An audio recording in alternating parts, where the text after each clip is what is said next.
స్తోత్రములు దైవదాసునికి వందనాలు. మీ అందరికీ వందనాలు. 2024లో పద్మ చనిపోకముందే నాకు పొన్ను నొప్పి వచ్చింది. పొన్ను నొప్పి వచ్చినప్పుడు ఆకని అదని మరి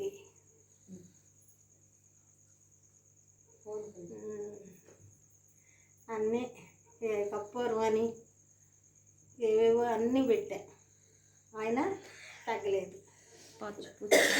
తగ్గకపోతే తర్వాత నేను ఒక తప్పు పని చేశాను. ఏంటంటే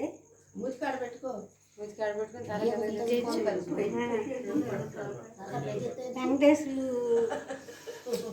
అది తినేవాడు ఆ పొన్ను నొప్పి కోసం వాడి కోసం ఎదురు చూసి అలా అడిగి పెట్టించుకొని ఆ పంటిలో పెట్టుకోవటం, దానికి బానిస అయిపోయిన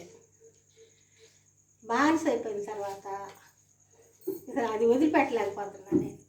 తండ్రి నేను మరి తప్పు చేస్తున్నా, మరి ఇవి ఒక్కపొలికలు అంటున్నారు, సున్నం అంటున్నారు, ఈ పొన్ను బాధ పడలేకపోతున్నాను నేను, ఇది తింటాం నేను తప్పేనయ్యా అన్న.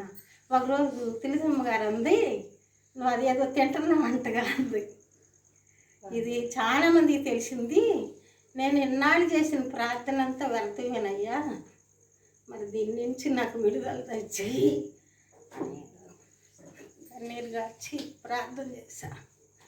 ప్రార్థన చేసినప్పుడు నేను దాని వైపు చూడకూడదయ్యా. ఇన్నేళ్ళు ఎంత విశ్వాసంగా ఉండి మరి దానికి బానిస అయిపోయాను.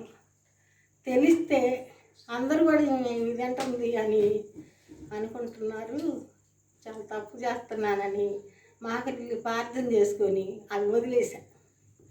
అది వదిలేసిన తర్వాత ప్రార్థన యథాప్రకారంగానే ప్రార్థనలో ఉంటున్నా. భోగినాడు సహోదరి పిలిచింది, 2-3 సార్లు ఫోన్ చేసింది. ఫోన్ చేస్తే 12 ఆ ప్రాంతంలో మరి ఫోన్ చేసింది, పోయిరా అంటం జరిగింది. సరేలేని ఫోన్ చేసి వాళ్ళ అబ్బాయిని పిలిపించుకొని వాళ్ళ ఇంటికి వెళ్ళా. వాళ్ళ ఇంటికి వెళ్తే చక్కగా ఆమె భోజనం పెట్టింది, చికెన్ తోటి భోజనం పెడితే తిని వచ్చా. ఆ రాత్రి అంతా బాగానే ఉందా. ఆ తెల్లారి 3 గంటలప్పుడు ఇక జ్వరం, జ్వరం చాలా నన్ను ఇబ్బంది పెట్టింది. ఎంతగానో ఏడ్చి, యేసయ్యా నా ఒంటరితనంలో నాకు తోడుగా ఉండవు, ఎన్నో మేళ్ళు చేసావయ్యా నా జీవితంలో, మరి ఇక మీరే నాకు దిక్కు, మరి నన్ను ఆదరించడానికి ప్రభువా, ప్రతిదినం నాయన మరి ఏం పొరపాటు చేశానో, ఏం తప్పు చేశానో, ఇటు శ్రమ నాకు వచ్చింది, ఈ శ్రమ నుంచి నన్ను తొలగించు అని ప్రార్థన చేసుకుంటూ వచ్చా. నాకు ఒకరోజు కలబడింది, అన్ని కూరగాయలు ఈ మెల్లాలో పోసారు.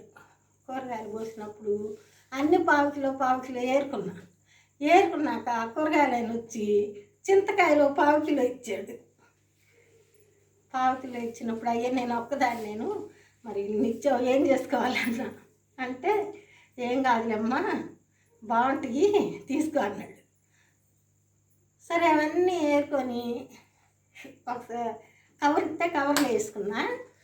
ఒక బీరకాయ సంచిలో నుంచి ఎంత పొడుగు వచ్చి చూసి నన్ను పడిగిప్పి వేరే సంచిలోకి వెళ్ళిపోయింది.